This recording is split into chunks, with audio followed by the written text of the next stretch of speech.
नमस्कार दोस्तों, एक बार फिर से स्वागत है आपका मेरे यूट्यूब चैनल पर। तो दोस्तों, आज की ये जो सच्ची घटना है, ये अगर आप सुनेंगे तो आप भी सुनकर हैरान हो जाएंगे कि किस किस टाइप के लोग इस दुनिया में हैं और कैसे कैसे फ्रॉड करते हैं। तो दोस्तों, कोरोना काल के बारे में तो आपको पता होगा। कोरोना में जो है क्या हुआ था क्या नहीं हुआ था। कोरोना में काफ़ी लूटामारी हुई थी। सब जिसको मौका मिला उसने दोस्तों पैसे बनाए थे। 2020 में कोरोना आया था, तब तक थोड़ा सही था। फिर 2021 में आया तो इतने लोग मारे गए कि दोस्तों पूछो नहीं। और यहाँ तक कि जो इंसान मर जाता था हॉस्पिटल में तो उसको डायरेक्ट शमशान ले जाया जाता था, घर ले जाने की इजाज़त नहीं थी। हॉस्पिटल की जो एम्बुलेंस होती है उसी एम्बुलेंस में शमशान घाट तक जाया जाता था। और आपको दोस्तों ये भी पता होगा कि जो जब इंसान मरता था तो कोई उसके आसपास भी नहीं आता था। उसके जो खास दो चार रिश्तेदार थे या उसके घर वाले जो रहते थे वही जाते थे शमशान तक, क्योंकि कोई रिस्क क्यों लेगा भाई। अगर कोई गया तो उसको भी कोरोना हो जाएगा। इस प्रकार से महामारी फैली थी। लेकिन उसी बीच में कई लोग ऐसे भी थे कि उसका फ़ायदा उठाते थे। जैसे कि कोई प्राइवेट एम्बुलेंस वाला है तो वो मनमाने पैसे लेते थे। दवाइयों के कुछ भी रेट थे, दवाइयाँ नहीं मिल रही थी। 100 रुपये की दवाई 2-2 हज़ार में, 1 हज़ार में ले रहे हैं। ऑक्सीजन नहीं मिल रहा था, वो ऑक्सीजन 5-5, 10-10, 15-15 हज़ार रुपये सिलेंडर के लिए दे रहे थे। तो दोस्तों, जिसको भी मौका मिला उसने काफ़ी फ़ायदा उठाया कोरोना में। तो आज की कहानी भी दोस्तों कुछ इसी प्रकार की है।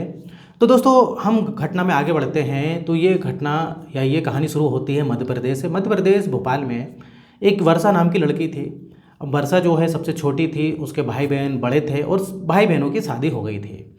अब लेकिन इसी बीच में उसके पिताजी एक्सपायर हो जाते हैं वर्षा के। अब पिताजी एक्सपायर हो जाते हैं तो माँ अपनी बेटी का ख्याल रखती है। भाई बहन भी, इसके बड़े भाई बहन भी होते हैं। धीरे धीरे उम्र हो जाती है वर्षा की। जब वर्षा की उम्र होती है तो अब इसकी भी सोचती है माँ कि इसकी शादी कर दूँ तो मतलब मेरी बहुत बड़ी एक, बोलूँ तो एक सर का भार उतर जाएगा। मतलब एक उसकी माँ को टेंशन होती है कि अगर मुझे भी कुछ हो गया तो मेरी इस बेटी की शादी मतलब कौन करेगा। ये बात ज़रूर है कि भाई बहन हैं, लेकिन फिर भी उसकी माँ को चिंता होती है। तो माँ उसके लिए रिश्ता देखना चालू करती है। अब जब रिश्ता देखते हैं तो दिल्ली में जो है एक रिश्ता उनको समझ में आता है और उस लड़के का नाम अजीत था। अब अजीत के घर वालों से बातचीत होती है और इधर पर इन लोग भी बातचीत करते हैं तो अजीत अच्छा लगता है, मतलब पसंद आता है। अब लेकिन जो अजीत के दोस्तों घर वाले होते हैं, अब अजीत के घर वाले होते हैं, अजीत के भी दोस्तों पिताजी नहीं थे और अजीत वहीं दिल्ली में जो है नौकरी किया करता था। तो अब उनकी कुछ डिमांडें होती हैं, ख़ास तौर से अजीत की डिमांडें होती हैं कि मुझको ये चाहिए, वो चाहिए, ये वाली बाइक चाहिए, इतने पैसे चाहिए। तो वर्षा को ये चीज़ अच्छी नहीं लगती। लेकिन वर्षा बोलती है कि ये दहेज जो मांग रहे हैं ये बेकार है, ऐसे मांगने वालों, दहेज मांगने वालों के इधर में शादी नहीं करने वाली। तो वर्षा की माँ बोलती है देख बेटा वो तो चलता है, अब थोड़ा बहुत तो चलता ही है, वो सभी लोग मांग करते हैं। लेकिन तो वर्षा मना करती है कि आज की डेट में डिमांड बढ़ रही है तो कल डिमांड बढ़ गई तो क्या होगा। लेकिन दोस्तों, इधर पर जो है उसकी माँ और जो वर्षा के बड़े भाई बहन हैं वो उसकी बातों पर ध्यान नहीं देते हैं। और ये जो दोस्तों अजीत जो था दिल्ली में ज़रूर नौकरी करता था, लेकिन रहने वाले ये भी मध्य प्रदेश के थे, नर्मदापुरम, जो कि पहले होशंगाबाद था। अब शादी तो हो जाती है दोस्तों, लेकिन शादी जब होती है तो अजीत की असलियत पता लगती है कि वो तो ऐसे ही कुछ छोटी मोटी फालतू की नौकरी करता है जिससे कुछ उसकी आमदनी नहीं है। अभी हमेशा जो है पैसे मंगवाया करता था, बोलता था कि अपने घर में थोड़ा सा घर से पैसे मंगवा लो, मेरे ऊपर थोड़ा सा कर्जा हो गया है, कर्जा चुकाना है, ऐसा वैसा, घर खर्च के लिए पैसे नहीं रहते थे। तो अब काफ़ी परेशानी होती थी और इस बात को लेकर वर्षा और अजीत में काफ़ी लड़ाई भी होती थी। अब धीरे धीरे दिन बीतते हैं, एक बच्चा हो जाता है। अब वर्षा सोचती है कि चलो बच्चा होने के बाद ही सुधर जाएगा अजीत। लेकिन नहीं दोस्तों, ऐसा कुछ नहीं होता है, अजीत नहीं सुधरता है। फिर वही डेली की कहा सुनी, लड़ाई झगड़े, मारपीट तक अजीत किया करता था। अब दोस्तों, होता क्या है कि इधर पर अजीत बोलता है कि काम करता हूँ, कि मैं सोच रहा हूँ कि कोई धंधा वगैरह बिजनेस वगैरह करता हूँ। मेरे जो इधर मामा जी रहते हैं, मैं उधर जाकर जो है डेयरी का धंधा करूँगा। इस प्रकार से कोई बातचीत होती है तो इधर भी वर्षा मान जाती है। अब डेयरी का धंधा भी करता है, वो भी फेल हो जाता है दोस्तों, कोई इनकम नहीं, कुछ कमाई नहीं। अब धीरे धीरे करते करते दोस्तों इसको प्रेगनेंसी हो जाती है सेकंड बच्चे के लिए। लेकिन अजीत इधर सुनने वाला नहीं था, समझने वाला नहीं था, कोई फ़र्क नहीं पड़ता है। वो बार बार पैसे की ज़रूरत पड़ती थी तो बोलता था कि तू अपनी माँ से मंगा ले। इस प्रकार से लड़ाई झगड़े होते थे। अब वर्षा दोस्तों तंग हो जाती है, तंग आके जो है वो पुलिस में कंप्लेन करती है। पुलिस में कंप्लेन करती है। तो जब पुलिस में कंप्लेन करती है तो अजीत माफ़ी वगैरह मांग लेता है, और माफ़ी मांगता है तो ये कंप्रोमाइज़ कर लेती है कि अब नहीं होगा ऐसा वैसा, ये दहेज का केस लगाती है उस पर। तो अजीत माफ़ी मांगता है और वर्षा इधर उसको माफ़ भी कर देती है। लेकिन नहीं दोस्तों, प्रेगनेंसी का समय चल रहा था, ये सुधरता नहीं है और इधर पर ही भोपाल आ जाती है। भोपाल आ जाती है, अपनी मायके आ जाती है, और मायके आने के बाद ये डिसाइड कर लेती है कि अब नहीं जाऊंगी, क्योंकि इसको कोई फ़र्क नहीं पड़ता। इसकी यहाँ तक कि पुलिस कंप्लेन भी कर दी, इसने झूठ मूठ की माफ़ी मांग ली, लेकिन 2-4 दिन बाद फिर से उसकी वही हरकतें चालू हो गई थी। ये सारी बातें अपनी माँ को भी बताती है। अब इधर पर दोस्तों होता क्या है कि ये कोर्ट में डाइवोर्स के लिए फाइल कर देती केस कि मुझे अजीत के साथ नहीं रहना है। अब लेकिन अजीत के साथ नहीं रहना है फ़िलहाल, तो दोस्तों उसका जो एक और बच्चा है, दूसरा वो हो गया था, अब 2 बच्चों कैसे पालेगी। गुजारा भत्ते के लिए जो है उधर अर्जी लगाई जाती है, कोर्ट ऑर्डर करती है कि भैया तुमको गुजारा भत्ता देना पड़ेगा। अजीत से बोलती है कि तुम्हारे वो बच्चे हैं, गुजारा भत्ता देना पड़ेगा। अब कोर्ट का ऑर्डर है, मानना पड़ेगा। अब ऐसे करते करते दोस्तों 2020 आ जाता है कोरोना काल। अब कोरोना काल का जब समय आता है तो केस थोड़ा सा स्लो हो जाता है। अब 2021 आता है तो फिर तो कोरोना दोस्तों ख़तरनाक तरीके से आया था 2021 में अपनी पूरी ताकत के साथ, और कई लोग इसमें लोग मर चुके हैं दोस्तों, जवान लोग मर चुके थे, मतलब मर रहे थे। तो इस प्रकार से 2021 का मामला था। अब जैसे तैसे ये मामला स्लो हो गया क्योंकि कोरोना काल था और उसमें लोग बाहर भी नहीं निकल रहे थे। अब इधर पर दोस्तों मामा का फ़ोन आता है, अजीत के मामा का फ़ोन आता है। ऐसी सी बात है, उसको पिछले हफ्ते जो सांस लेने में तकलीफ़ थी और उसको अस्पताल में भर्ती कराया गया, और अस्पताल में भर्ती कराने के 10 दिन बाद जो है वो नहीं बचा। अब इधर पर वर्षा काफ़ी रोती है। अब जो भी था पति था, अब वर्षा विधवा हो जाती है। अब भाई उसका क्रियाक्रम कर दिया जाता है, वर्षा तो जा नहीं सकती क्योंकि उधर पर आपको तो पता ही दोस्तों, जो अस्पताल से जब जो कोरोना वाला पेशेंट मरा उसको वहीं से शमशान ले जाया जाता था और भीड़ नहीं लगाई जाती थी, वो हॉस्पिटल की एम्बुलेंस में ले जाया जाता था, और जो भी उसके उस समय घर वाले मौजूद होते थे 2-4 लोग, वो जा सकते थे। तो कोई नहीं जा सकता दोस्तों, उधर क्रियाक्रम हो जाता है। अब 200 दिन बीतते रहते हैं, इधर अजीत मर चुका था।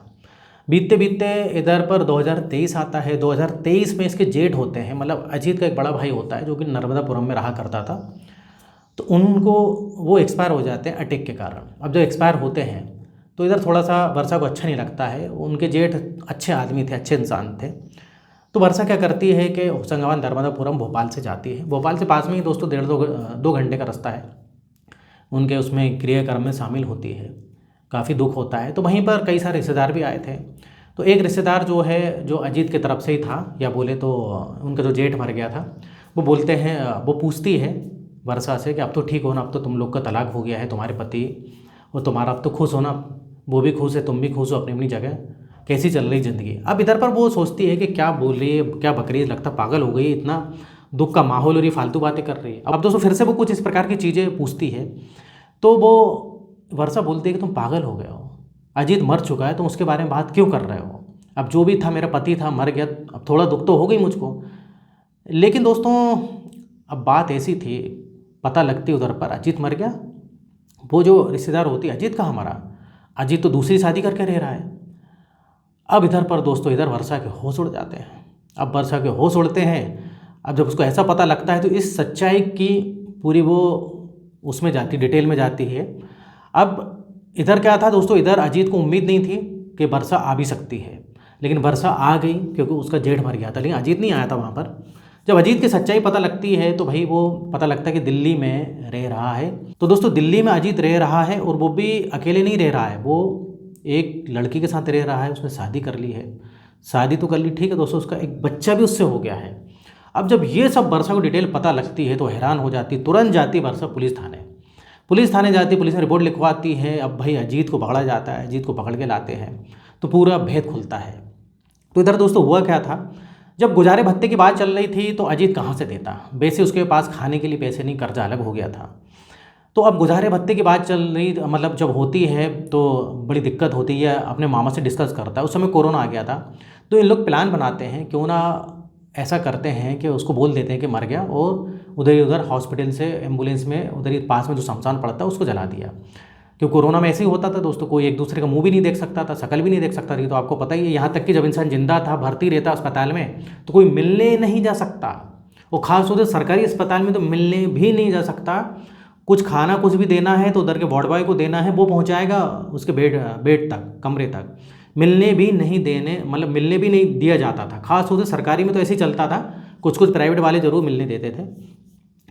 अब ये वो प्लान बनाते हैं और इधर अजीत का जो है मामा फ़ोन करता है, वो आपको मैंने पहले ही बता दिया था। और इसमें अजीत की माँ भी मिली हुई थी, अजीत की माँ मिली हुई थी। अजीत अपनी माँ से बोलता है, माँ अगर मैं ऐसा नहीं करूँगा तो कहाँ से पैसे लाऊंगा, मुझको जेल हो जाएगी।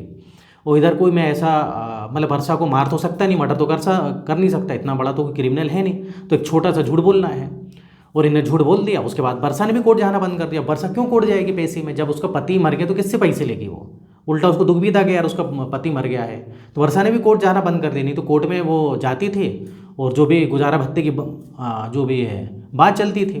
तो केस वैसे ही दोस्तों, जब आप पैसे पे नहीं जाओगे तो केस वैसे ही अपने आप बंद हो जाएगा, एक समय के बाद रिजेक्ट हो जाएगा। तो ऐसा प्लान तो उसका बड़ा कामयाब रहा दोस्तों।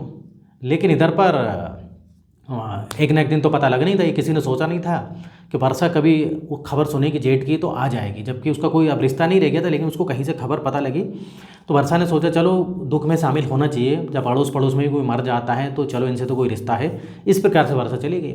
अब दोस्तों होता क्या है, अब इधर पर एक तो ये फ्रॉड था, मतलब अजीत ने शादी कैसे करी जब उसकी पहली पत्नी से भी तलाक ही नहीं हुआ था, उसका तलाक चल रहा था। अब ये अजीत बोलता है कि ये मैं लिव इन में रह रहा हूँ, और इधर उधर जो उसकी दूसरी बीवी थी वो भी बोलती लिव इन में रह रहा है, लेकिन ऐसा नहीं था, उसने बाकायदा शादी करी थी दोस्तों। ये मतलब वो केस अलग लगता है अजीत पे। फ्रॉड का केस ये भी लगता है कि एक से शादी हुई है, उससे आपने डाइवोर्स नहीं लिया, दूसरी शादी कैसे हो सकती है, तो वो केस अलग लगा। हालांकि इन्होंने काफ़ी कोशिश करी बोलने के लिए कि हम लोग लिव इन में हैं, ऐसा है, लेकिन कोर्ट को दोस्तों सब पता रहता है। तो इस प्रकार से दोस्तों ये मामला था। और जो दूसरी बीवी थी उसके बारे में भी मतलब दूसरी बीवी थी जो अजीत की, उसको पता नहीं था कि इसकी पहली शादी हो चुकी है, उसको भी पता नहीं था।